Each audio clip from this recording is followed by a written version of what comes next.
Les nommés pour les trophées UNFP sont connus, ça y est, ça fait débat, largement débat. Donc c'est l'idée de les pronos de Thibaut, le talk du jeudi. Comme d'habitude, on en fait un grand débat et on donne nos pronos avec Vébet et avec Chloé. Alors voilà, les amis, rendez-vous dans les commentaires pour nous dire quelle est votre équipe type de l'année, meilleur joueur, meilleur entraîneur, meilleur jeune, meilleur français de l'étranger. Et nous, on en discute tout de suite.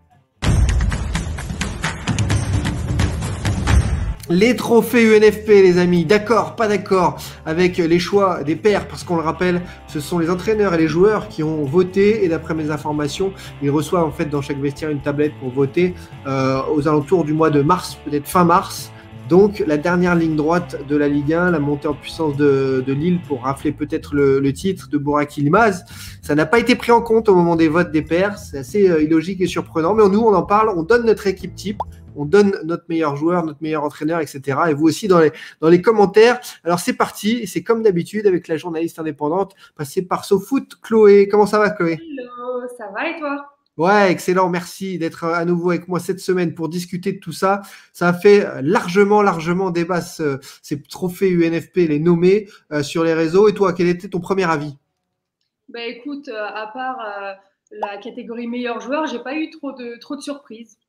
Ouais, en effet, c'est pour ça qu'on va aller assez vite sur les autres catégories, mais ça tardait sur la catégorie meilleur joueur avec vous aussi dans les commentaires. On a fait aussi notre équipe type de la saison et on va la confronter tous les deux pour voir si elle est différente. Donc on commence tout de suite et tu as bien raison par le meilleur entraîneur. Le meilleur entraîneur, est-ce qu'il y a débat ou pas débat? Je vais même te l'afficher. Toi, quel est ton meilleur entraîneur de la saison de Ligue 1? Alors pour moi, c'est Niko Kovac. Quand on voit la progression de l'AS Monaco sur l'ensemble de la saison, c'est assez incroyable. Il a donné une véritable identité à l'AS Monaco. Il a fait progresser ses joueurs et il a su mixer aussi jeunesse et expérience.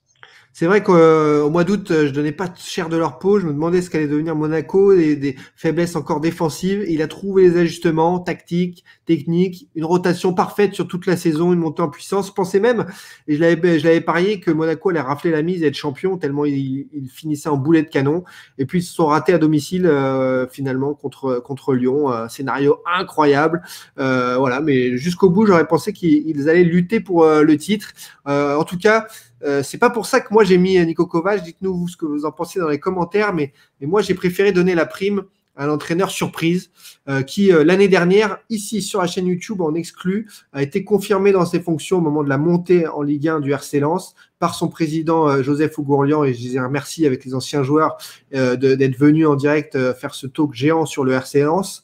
Et Franck Hayes, formateur français, eh bien, il a fait du RC Lens une équipe du top 6, top 7 français, et je l'aurais pas cru. Je les mettais plutôt dans le top 10, top 15, et bien non, ils étaient là toute la saison avec un jeu magnifique, avec des joueurs qui se sont arrachés, des joueurs qui se sont révélés. Donc chapeau Franck Hayes, c'est lui que j'ai envie de mettre en avant, même si à la base, j'adore récompenser ceux qui sont champions, ceux qui gagnent des trophées. Et donc, logiquement, j'aurais dû mettre Christophe Galtier qui fait presque des miracles avec Lille. Et d'ailleurs, quand il va partir la saison prochaine, j'ai très peur pour le LOSC à tout niveau, au niveau recrutement et au niveau de l'entraîneur. On verra qui c'est plus tard. Mais voilà, Christophe Galtier, j'aurais dû le mettre. Mais je vais donner un petit clin d'œil à Franck Hayes parce que le RC Lens avait été super sympa avec moi sur la chaîne l'année dernière. Voilà, pas un gros débat sur les entraîneurs. Je pense pas qu'il y en ait non plus dans les commentaires avec vous, les amis. On va poursuivre après le meilleur entraîneur de Ligue 1, Chloé. Le meilleur jeune, là aussi, est-ce qu'il y a débat ou pas? Le meilleur jeune de la saison,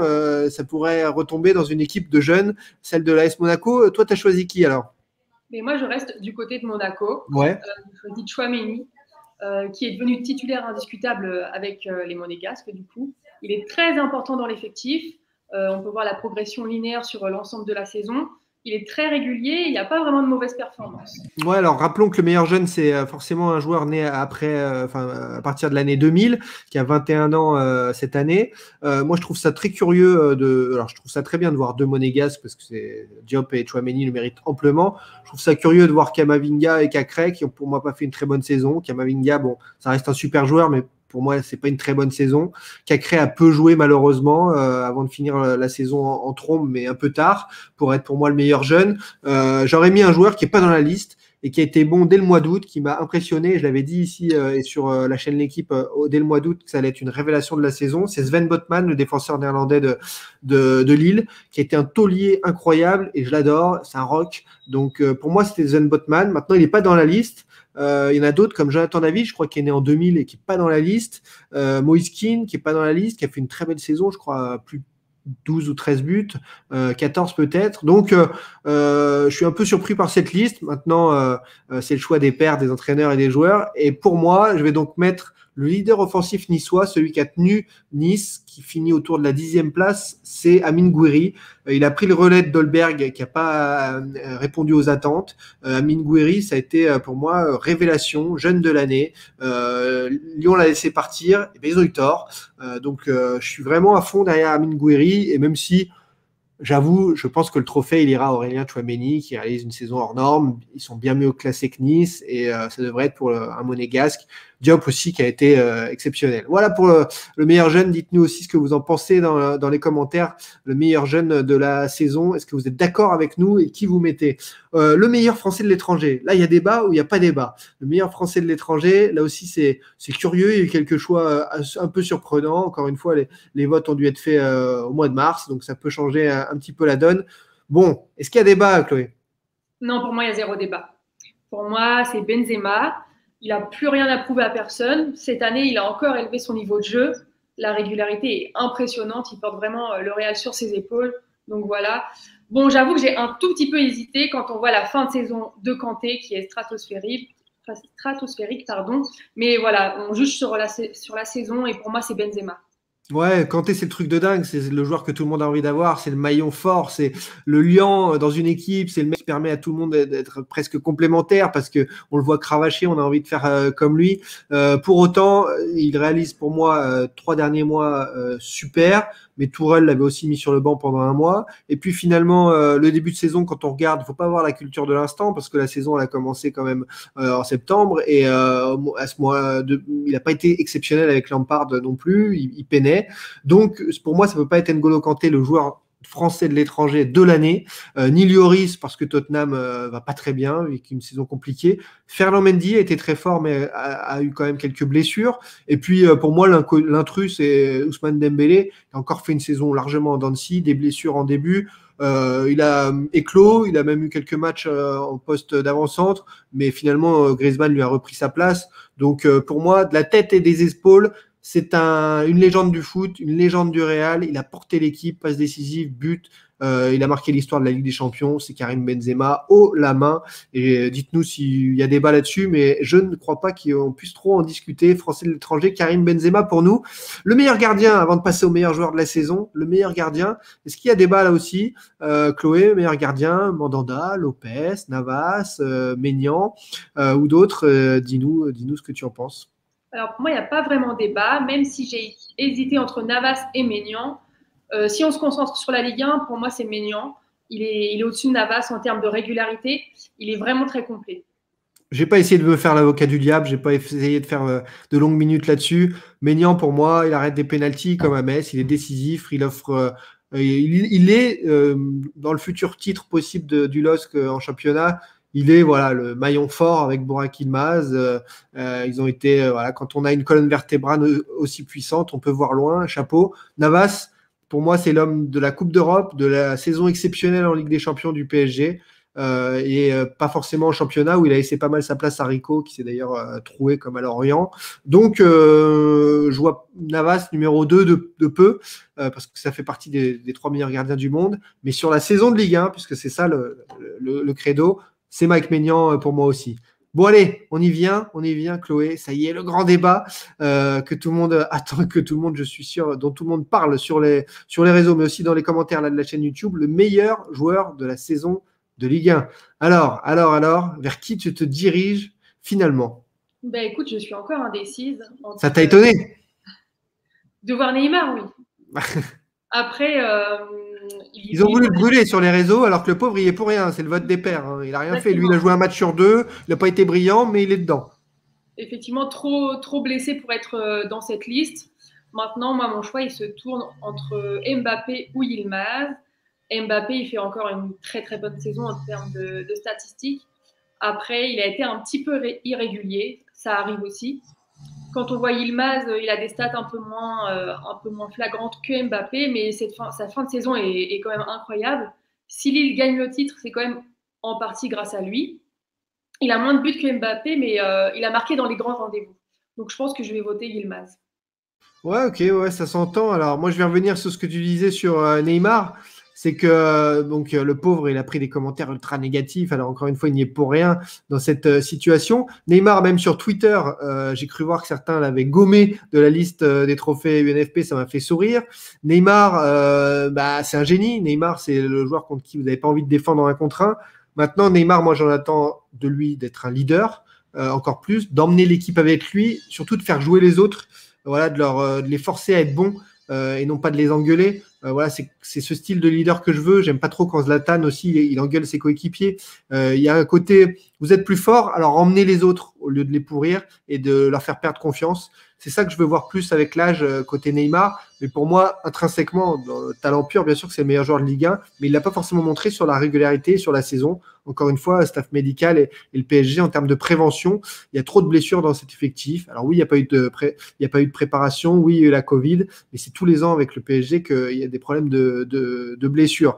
Donc, on se retourne et on se retrouve avec, comme tu l'as dit, très bien, Yilmaz, Mbappé en finale. Les autres, pour moi, n'ont pas leur place, leur mot à dire dans cette finale. Pour autant, juste avant, pour moi, vous voyez là, il y a Ben Yedder.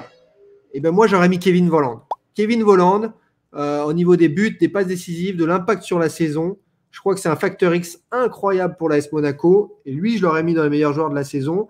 Ben Yedder, au final, il a perdu un petit peu sa place au profit de Jovetic sur quelques matchs, tire beaucoup les pénaltys. Il y a eu quelques matchs un peu en dedans. Kevin Volland, c'est à la fois altruisme, c'est des buts, c'est une générosité. Voilà. Pour moi, l'Allemand, c'est une des révélations de la saison. Il aurait eu largement sa place dans le top 5. À la fin, il faut en choisir qu'un, et tu as raison. Alors, tu choisis Burak Yilmaz pour sa fin de saison, Tony Truant, son côté leader. Il emmène Lille vers le titre. Et comme je le disais tout à l'heure avec Galtier, à qui je n'ai pas donné le titre de meilleur entraîneur, je préfère récompenser ceux qui sont champions. Donc, si c'est Lille qui est bien champion, pour moi, ce sera bien Burak Yilmaz, le meilleur joueur de la saison. Il les aura emmenés, MVP. Mais si jamais, par miracle, je n'y crois plus, je n'y crois pas, le PSG l'emporte, bon, par rapport au nombre de buts qu'il a mis cette saison, 25 ou plus, Kylian Mbappé, pour moi, sera le meilleur joueur de la saison. Il est époustouflant et il a endossé quand même des responsabilités. Je trouve qu'il n'avait pas réussi à endosser jusque-là. Donc, bravo à lui, même si, encore une fois, à vouloir trop jouer, notamment des matchs à Nîmes après avoir joué en équipe de France, il s'est retrouvé à être blessé dans les moments clés du PSG, ce match à Manchester City. Et ça, c'est pas bon. Il faut savoir gérer sa saison et se gérer physiquement. Donc voilà, pour moi, c'est donc Burak Yilmaz. À vous de nous dire dans les commentaires ce que vous en pensez. On termine cette vidéo, les amis, par les pronos de Thibaut du week-end. Comme d'habitude, Chloé, avec ce petit jingle. Les pronos de Thibaut du week-end. Ça y est, les matchs du week-end. On en a choisi 2. Vous savez que sur mes stories Instagram, il y en aura 2 aussi. Sur les stories de Vbet, il y en aura 2. Il y aura une bannière NBA aussi dans la semaine pour les pronos du week-end. Alors, on commence. Monaco-Rennes pour commencer. Chloé, qu'est-ce que tu en penses ce Monaco-Rennes, moi, je juge assez décisif là, pour les 2 équipes.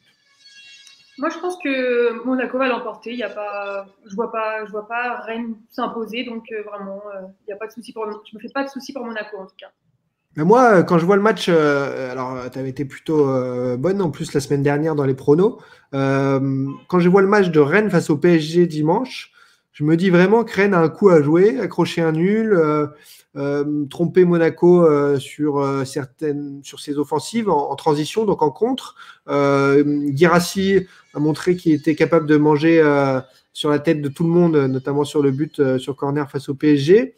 La défense de Monaco a jamais été à performer, mais n'a pas surperformé. Donc, je vois un match nul moi, entre ces 2 équipes et Monaco qui peut perdre la 3e place si Lyon l'emporte en même temps. Hein, un énième retournement de situation dans ces matchs de fin de saison de Ligue 1. Possible. Moi, je vais aller sur une surprise, un match nul, même si, voilà, je crois aussi à la victoire, mais je vais viser le match nul, aller pour aller en contradiction en plus et conseiller autre chose. Mais il y a une possibilité de voir un match nul dans ce match parce que Rennes va aussi aller chercher l'Europa League. Il y a match avec Lens et l'Olympique de Marseille dans ce classement de Ligue 1. Donc Monaco-Rennes, à vous de suivre, Chloé ou moi-même, à vous de jouer ou de nous dire dans les commentaires. Les pronos de Thibaut, l'autre match qu'on a choisi ce week-end, c'est le derby, parce que j'adore Rome. Le derby Roma-Lazio, c'est toujours chaud. Alors, quel est ton avis sur la situation, Chloé, sachant que la Roma, c'est des confitures et la Lazio peut encore accrocher quelque chose? Voilà, donc moi je pense que ça sera victoire de la Lazio, comme tu viens de le dire. La Roma, c'est pas trop ça en ce moment, donc victoire de la Lazio. Ouais, je pense aussi la Roma qui va changer d'entraîneur, la Roma qui l'a annoncé, c'est Mourinho qui arrive. Pour autant, c'est un derby. Et quand vous ratez votre saison comme le fait finalement la Roma, malgré quelques bons matchs avec des buts, etc., j'ai envie de penser qu'ils vont vouloir se racheter sur une dernière bonne performance. Mkhitaryan, Dzeko, ça marche du tonnerre. J'ai envie de me dire que voilà, ce derby, ils vont le prendre. Ils vont empêcher la Lazio d'aller choper une place pourquoi pas en Ligue des Champions, même s'ils sont un poil loin. Allez, je me dis match nul ou Roma. Toi, tu dis Lazio, comme ça, on est sur tout le reste. Voilà pour les pronos de ce week-end. Est-ce qu'on ne filerait pas quelques petits free bets à ceux qui nous suivent et qui veulent parier sur VBet? On peut. Ils nous mettent leurs pronos pour Roma Lazio et Monaco Rennes. Et ceux qui l'emportent, ils remportent quoi? On leur donne quoi? 5 euros de free bet, 10 euros? Allez, on tire 3 sœurs qui gagnent 20 euros de free bet. 20 euros de free bet. Ok, ben voilà. Elle a décidé, elle a bien fait. Moi, je me rencarde avec VBet et ils vont filer, ils vont vous offrir ça. Donc, c'est un chouette cadeau. Pour tous les pronostiqueurs qui veulent, vous mettez dans les commentaires. Donc, je rappelle, Roma Lazio et Monaco Rennes.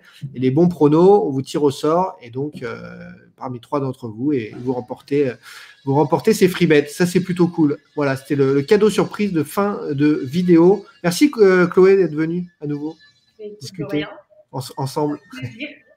C'était très cool, encore une fois. Et vous nous dites les trophées UNFP également dans les commentaires ce que vous en pensez. On se retrouve la semaine prochaine pour de nouveaux débats, nouveaux pronos, nouveaux gros sujets d'actualité parce que l'actu va être très chaud dans cette fin du mois de mai et avant l'Euro. Allez, à bientôt, Chloé.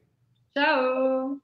Ciao, ciao tout le monde. On se retrouve très vite sur la chaîne. Comme d'habitude, activez les notifications. Merci pour les commentaires, les likes, les partages. Vous êtes top et à très vite sur la chaîne pour de nouveaux contenus. Ça va être chaud la fin du mois de mai. Allez, à bientôt.